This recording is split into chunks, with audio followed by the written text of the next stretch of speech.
It comes from the past, basically, is what it comes from. And it's another term. It's another demonization.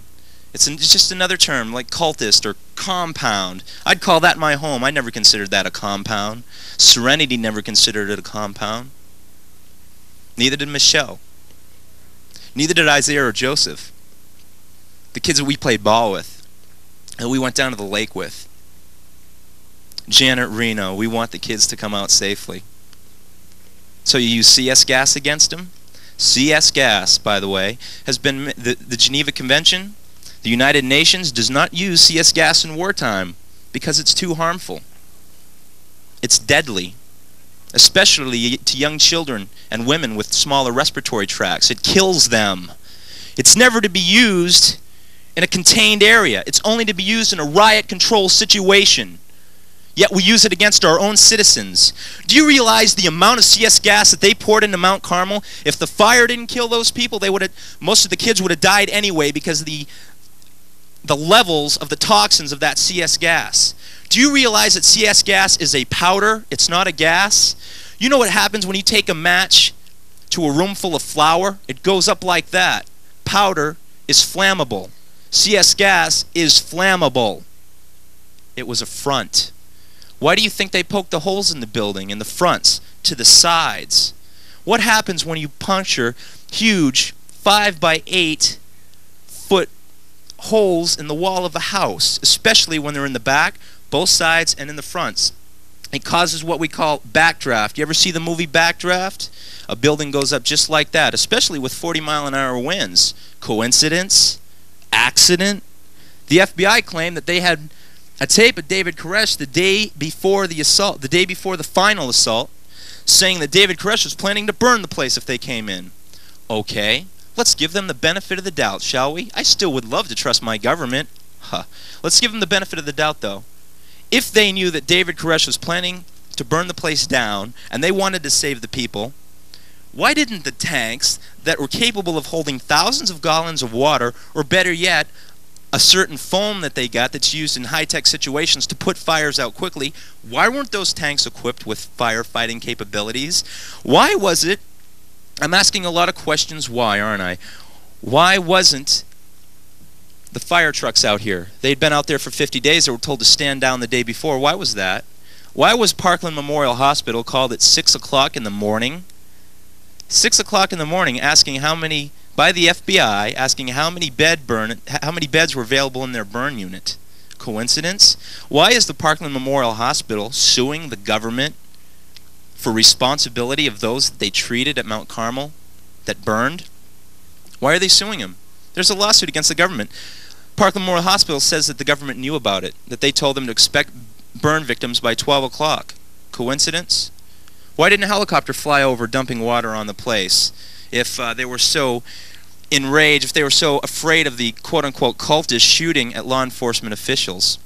Why wasn't I asked to be at the congressional hearings, an eyewitness? Why wasn't my mother, who was down here for 51 days and saw what happened? Why wasn't Jack Zimmerman? Why wasn't Dick DeGuerin asked to be at the congressional hearings? Don't we want to get to the truth of what happened at Mount Carmel? Why did we only hear from government officials what happened? What a whitewash! And we disguise it. We disguise it with a document of truth. We want to get to the truth, the grand jury tells me. I'm sitting there in front of the Texas Rangers. Believe it or not, Dave, we want the truth. We want to know what really happened. We really do. Oh, and Rayon looked at me with such concern when he said he wanted to get to the truth of what happened. I told them. They didn't believe me. They looked at me like I was crazy when I told them what happened, what I saw. Needless to say, I was never called before the Congressional Committee. All you've ever heard since day one is government doublespeak, is the government point of view. One last final example. The independent fire investigator that we're supposed to have, right? Because Janet, I don't want any cover-ups, Reno, wants the truth to come out, right? Then, Mrs. Reno, why would you hire Paul Gray, who was 3 years out of the Houston ATF office, whose wife still works for the Houston ATF office, who was at the funeral of one of the ATF agents that was slain? Why would you hire him if you wanted to avoid all air of controversy as to who started the fire, to give his fact findings? And of course, once he gives his fact findings, the cultists start the fire in his eyes. And let's not stop there. Before I or any of the survivors can personally hire, because everything we've had to do is out of our own pocket, and we have nothing, we've lost everything. Before we can hire a truly independent fire investigator, that's what they do to Mount Carmel. They bulldoze it in 3 heaps. Do you know how much evidence they covered up when they bulldozed that place? The true origin of the fire will never be known. Thanks, Mrs. I don't want any cover-up, Reno. We appreciate your law enforcement potential. You've done such an amazing job. One more point I think that needs to be made today. Here's the chief law enforcement agent officer. Gasses the kids. I believe she was misled to an extent, but it's her job not to be misled. It's her job to get to the bottom, to get to the truth. And all she can say, in her defense, the kids were being beaten. What lies we heard. One of the biggest lies I heard when I was in jail, after everything had happened, after I'd been strip searched by the ATF, videotaped, after I'd been put in these yellow shackles contemplating the deaths of 86 of my very dearest, closest friends in the world. I sit there and I'm watching TV in my cell. I see Jeff Jamar come on, these FBI cats, who basically told lie after lie after lie during the 51 days. And I see him say, we went to the underground bus. Now the underground bus is where the women and children were supposed to be. We went down there and the air was crisp and cool. It was clean. There was water down there. No fire. Definitely could have been inhabited by women and children, yet no people. There was no kids down there, indicating that we stayed in of our own free will to die. What he didn't tell you, and what I heard an FBI agent say as I was face down right here where these seats are, with the CEVs running back and forth, an ATF agent right in front of me, face down on this ground, getting chewed at by ants.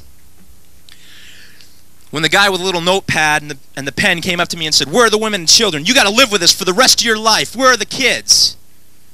I said, they're in the underground bus. That's where they should be. Go check the underground bus. You guys know all about it.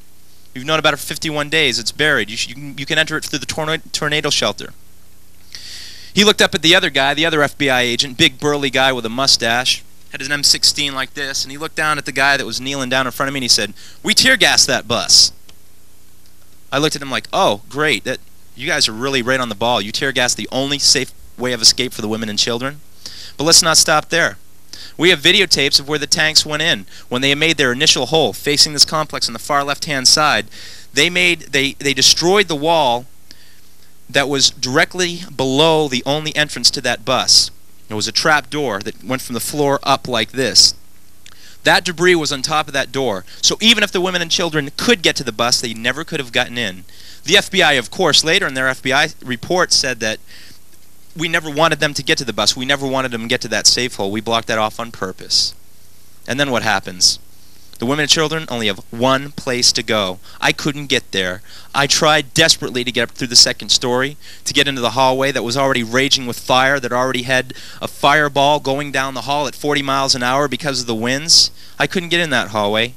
I wanted to get down there to help them. They ended up in the only standing concrete, they call it the concrete bunker. In actuality, it was our ice box. It was our walk-in cooler. It's the only place they could go to escape a fire. They had wet blankets put over them to escape the flames. They cooked to death. But you know what? It didn't matter. Because from what I found out about the CS gas and the amount that was poured in there, with the kids not having gas masks because you can't buy a gas mask for a child, their heads are too small, the majority of them would have died from toxic poisoning from the CS gas anyway. They were already dead. It was a front. They were already dead. But by the time they got into found the bodies in that cooler, they noticed that some of them had been crushed. Of course, in the FBI report that came out after the ATF report that was basically a whitewash, and the ATF were the scapegoats for what the FBI did. The ATF were responsible for the 5 deaths on the 28th. The FBI were responsible for the 86 deaths of the 18th. Don't let them fool you.